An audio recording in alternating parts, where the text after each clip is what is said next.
ሰላም ጤና ይስጥልን የቻናላችን ቤተሰቦች፣ በዛሬው ጥንቅራችን $30,000 የሚሸጠውን ውዱን እባብ እንነግራችኋለን።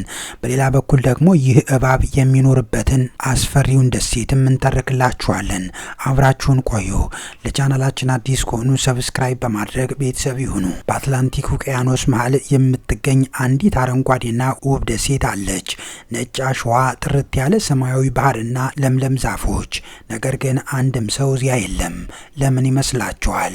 ሰው እግሩን እዚያች መሬት ላይ ባሳረፈ በደቂቃዎች ውስጥ ህይወቱ ሊያልፍ ስለሚችል ነው። ወደ ብራዚሏ ኢላዳ ኬማይዳ ግራንዴ ወይም በተለምዶ የእባቦች ደሴት ተብላ ትጠራለች። እዚህ ደሴት ላይ በእያንዳንዱ ካሬ ሜትር ውስጥ ከ1 እስከ 5 የሚደርሱ ገዳይ እባቦች ይገኛሉ።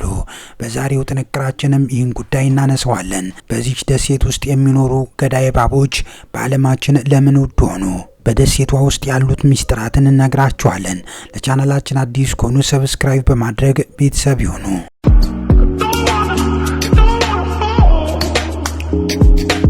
የዚች ደሴት ንጉስ ጎልደን ላንስድ የተባለው እባብ ነው። ይህ እባብ በሌላው በማንኛውም የዓለም ክፍል አይገኝም። በሚሊዮን ከሚቆጠሩ ዓመታት በፊት የባህር ወለል ከፍ ሲል እነዚህ እባቦች በዚች ደሴት ላይ ተለይተው እንደቀሩ መረጃዎች ያመላክታሉ። ምግባቸው በደሴቷ ላይ የሚያርፉ ወፎች ብቻ ስለሆኑ መርዛቸው እጅግ ኃይለኛ እንዲሆን ተደርጎ በዝግመተ ለውጥ ተቀይሯል። የዚህ እባብ መርዝ የሰው ልጅ ስጋ በጥቂት ደቂቃዎች ውስጥ ሊያቃጥል የሚችል ኃይል አለው። አንድ ጊዜ ከተነደፉ የመትረፍ እድሎ ወደ ዜሮ የተቃረበ ነው ተብሏል።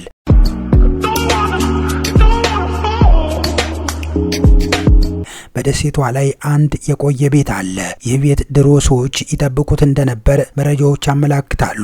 በአካባቢው የሚነገር አንድ አስፈሪም ታሪክ አለ።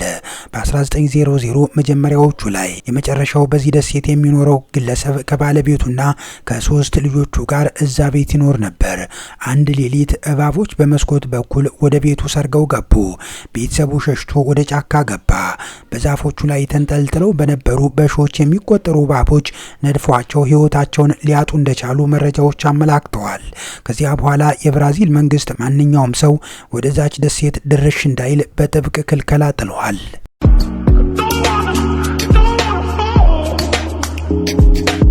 ይቺ ደሴት ለምን አልጠፋችም? ለምንስ እነዚህን ገዳይ እባቦች የሰው ልጅ ማጥፋት አልቻለም? የሚል ጥያቄ ሊነሳ ይችላል። ይገርማችኋል፣ የዚህ ገዳይ እባብ መርዝ ለሕክምና ትልቅ ጥቅም አለው። የልብ በሽታንና የደም ግፊትን ለማከም የሚረዱ መድኃኒቶችን ለማምረት ሳይንቲስቶች መርዙን ይፈልጉታል። ይህ መርዝ የሚገኘው ደግሞ በዚህ ደሴት ውስጥ በሚኖሩ እባቦች ውስጥ ነው። በዚህ ደሴት ላይ ፓይሬትስ የሚባሉ ህገወጥ አዳኞች ህይወታቸውን አደጋ ላይ ጥለው ይሰማራሉ። ይህንን ወርቃማ እባብ ለመያዝ ጥረት ያደርጋሉ። ይህ ወርቃማ እባብ ዋጋው የሚቀመስ አይደለም። አንድ ወርቃማ ባለጦር እባብ በጥቁር ገበያ ከ$30,000 በላይ ሊሸጥ ይችላል ተብሏል።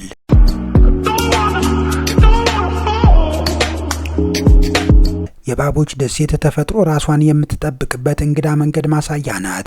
እባቦች እዚያ ባይኖሩ ኖሮ ደሴቷ ላይ የሚያርፉ ወፎች በሙሉ ተበልተው ያልቁ ነበር። አሁን ግን እባቦቹና ወፎቹ በሚያስፈራ ሚዛን ውስጥ አብረው ይኖራሉ። ይቺ ደሴት የሰው ልጅ ሊቆጣጠረው የማይችለው የመጨረሻው የተፈጥሮ ምሽግ ናት። ተፈጥሮ እዚህ ቦታ የኔ ብቻ ነው ብላ ለሰው ልጅ ቀይ መስመር ያሰመረችበት ሚስጥራዊ ስፍራ።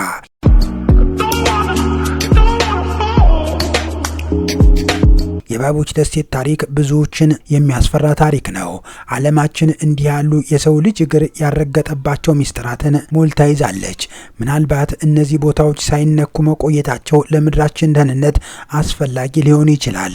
እናንተስ የቱንም ያህል ገንዘብ ቢሰጣችሁ ለአንድ ሌሊት እዚያ ደሴት ላይ ለማደር ትደፍራላችሁ ወይስ ራቅ ብሎ ማየቱ ይበቃችኋል?